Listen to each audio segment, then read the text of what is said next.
تزکیہ جو ہے وہ اس کا اصلی مادہ جو ہے وہ زے کاف واو ہے یا زا کاف یا ہے. دونوں صورتوں میں ایسی چیز کو کہتے ہیں کہ جس کے اندر پرورش کی، رشد کی جو ہے وہ صلاحیت ہو.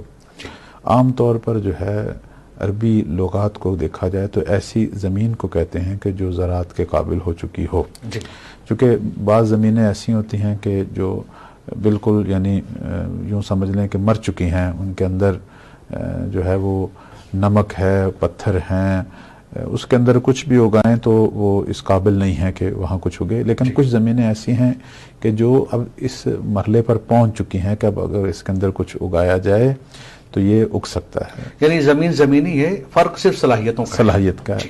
تو تزکیہ نفس جو ہے یعنی اس ایسے نفس کا تزکیہ ہوگا کہ جو اب یہ صلاحیت رکھتا ہے کہ پروردگار جو ہے اس پر اپنا فضل کرے اور یہ ارتقاء کے مراحل پر پہنچے.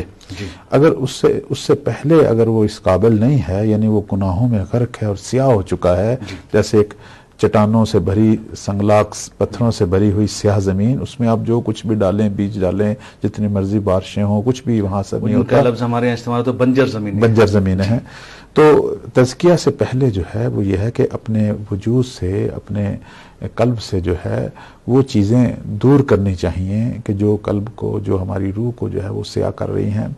مثلا آپ دیکھیں کہ خود قرآن مجید میں پروردگار جو ہے وہ واضح طور پر اس حوالے سے حکم دے رہا ہے کہ یا ایھا الذین آمنوا لا تتبعوا خطوات الشیطان، کہ اے اہل ایمان آپ شیطان کے پیچھے نہ چلیں.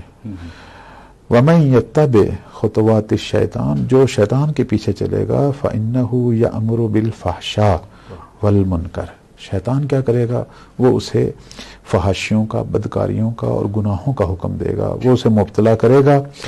اس کے بعد پروردگار فرما رہا ہے کہ وَلَوْلَا فَضْلُ اللَّهِ عَلَيْكُمْ وَرَحْمَتُهُ، اگر خدا کا فضل اور اس کی رحمت تم مومنین کو شامل حال نہ ہوتی، ما زکا منکم من احد ابدا، تو تم میں سے کوئی بھی جو ہے وہ تزکیہ نفس کے مرحلے تک نہ پہنچتا. اور ولیکن اللہ یزکی من یشاء، یہ پروردگار ہے کہ جو جسے چاہتا ہے وہ اس کا تزکیہ کرتا ہے. واللہ سمیع علیم، پروردگار جو ہے وہ سننے والا ہے اور جاننے والا ہے. یہ آیہ مجیدہ یہ بتا رہی ہے کہ اگر ہم چاہتے ہیں کہ اپنے نفس کا، اپنے وجود کا، اپنے باطن کا تزکیہ کریں، اسے پاکیزہ کریں اور ایک کامل انسان بنیں اور عبودیت الہی میں ترقی کریں، تو ہمیں شیطان کی پیروی چھوڑنی پڑے گی. اب جب شیطان کی پیروی چھوڑ دیں گے اور اپنے ہادی کی آواز سنیں گے اور اس کے پیچھے چلیں گے، تو وہ جو پیچھے پہلے گناہ ہو چکے ہیں اور ان کی جو تاریکی ہے اور اس کی وجہ سے جو مسائل ہیں، اس میں پھر پروردگار کی مدد مانگیں، اس کا فضل مانگیں، اس کی رحمت مانگیں. پھر جو ہے ہمارا دل جو ہے وہ ایسا ایسا نورانی ہوگا اور پھر صاحب فضیلت بنیں گے. پھر ہمارے اندر برکتیں، ہماری گفتگو میں، ہمارے کردار میں وہ نورانیت جو ہے وہ آنی شروع ہو جائے گی. پھر کچھ مرحلے کے بعد ہم اس قابل ہو جائیں گے کسی اور عزیز کے اندر بھی وہ نورانیت کو منتقل کریں. لیکن شرط یہ ہے کہ شیطان کی پیروی جو ہے وہ چھوڑنی پڑے گی.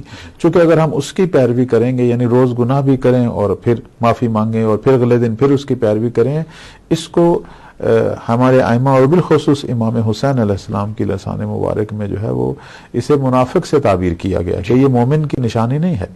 مومن جو ہے وہ ایک سوراخ سے دو بار نہیں ڈسا جا سکتا، اسے شیطان دوبارہ دھوکہ نہیں دے گا. تو وہ جو کام کل میں نے کیا اور اس کی میں نے اللہ کی بارگاہ میں معافی مانگی، آج پھر دوبارہ وہی کام خود ہی کر رہا ہوں اور پھر دوبارہ شام کو معافی مانگوں گا، یہ تو پھر کھیل تماشا ہے. یہ منافقین ایسا کام کرتے ہیں. یہاں پر ایک معذرت کے ساتھ میں روکنا نہیں چاہتا تھا، لیکن چونکہ بہت پیاری بات میں چاہتا ہوں سوال کی شکل میں آپ کے سامنے آپ کا جواب لوں گا اس سے. بہت سے ہمارے سماج میں ایسے لوگ ہوتے ہیں جنہیں غیروں کا ظلم تو سمجھ میں آتا ہے، غیروں کی برائی تو سمجھ میں آتی ہے. مثلا پڑوس میں ہم رہتے ہیں، ہماری پڑوس والا اپنی بیوی کو روز مارتا ہے، اپنے ماں باپ کی نافرمانی کرتا ہے، وہ ہم کو سمجھ میں آتا ہے کہ یہ کام غلط کر رہا ہے، لیکن جب ہم اپنے ریئل لائف میں آ کر دیکھتے ہیں تو وہی کام ہم کر رہے ہوتے ہیں. ایسا کیوں سمجھ میں نہیں آتا؟ میں یہاں چاہوں گا. جی اتفاق سے میں نے آج ایک جگہ پر کسی بڑے عظیم شخصیت کا قول پڑھا ہے، اور بڑا مجھے اس پر یعنی اس سے درس ملا. اب مجھے یہ نہیں پتا وہ کن کا ہے، لیکن یقیناً ایسی جو کلام ہے وہ ہمارے ائمہ معصومین سے ہی نقل ہوئی ہوگی. فرماتے ہیں کہ بلند ترین جو انسان ہے جب وہ گفتگو کرتا ہے تو وہ اپنی آئندہ زندگی کے بارے میں گفتگو کرتا ہے کہ میں کس مرحلے پر پہنچنا چاہتا ہوں روحانی طور پر، معنوی طور پر. جو عام روٹین کا یعنی ایک متوسط سا انسان ہے وہ موجودہ جو ارد گرد کے جو مسائل ہیں ان کے بارے میں گفتگو کرے گا کہ آج ہمارے ملک میں یہ مسئلہ پیش آ رہا ہے، یہ آ رہا ہے، یہ آ رہا ہے. لیکن جو پست انسان ہے وہ دوسروں کے عیب بیان کرے گا، دوسروں کا ظلم دیکھے گا لیکن اپنے عیب اور اپنا ظلم جو ہے.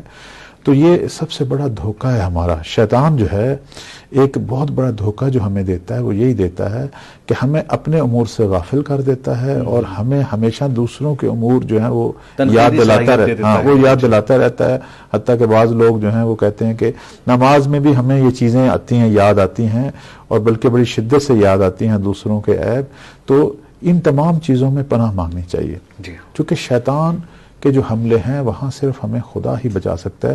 لیکن اس میں سب سے پہلے ارادہ تو کریں نا، ارادہ الہی کریں، ایک عزم کریں اور پروردگار کے ساتھ تھوڑا سا راز و نیاز کریں اور وہاں اللہ کی بارگاہ میں بالآخر یہ عہد و پیمان کریں کہ میں شیطان کو چھوڑ چکا ہوں، اب تو میرا دامن پکڑ لے، مجھے پکڑ لے اور مجھے ایسے لوگوں سے ملا یا مجھے اس قابل بنا کہ میں تیری حجت حق جو امام حق ہیں میں ان کی نگاہوں میں آ جاؤں، ان کے محضر میں پہنچ جاؤں. یا اور ایسے لوگ اگر میں ان کے قابل نہیں ہوں، وہ بہت دور ہیں، تو کوئی ایسے لوگ کوئی جو کہ جن کے پاس بیٹھ کر جو ہے میں تیری یاد میں مبتلا رہوں، تو صرف مجھے یاد آئے.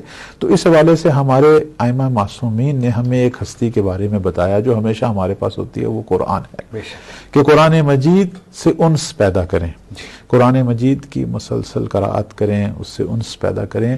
چونکہ قرآن اس وقت ہمارے امام زمان کے ساتھ ہے.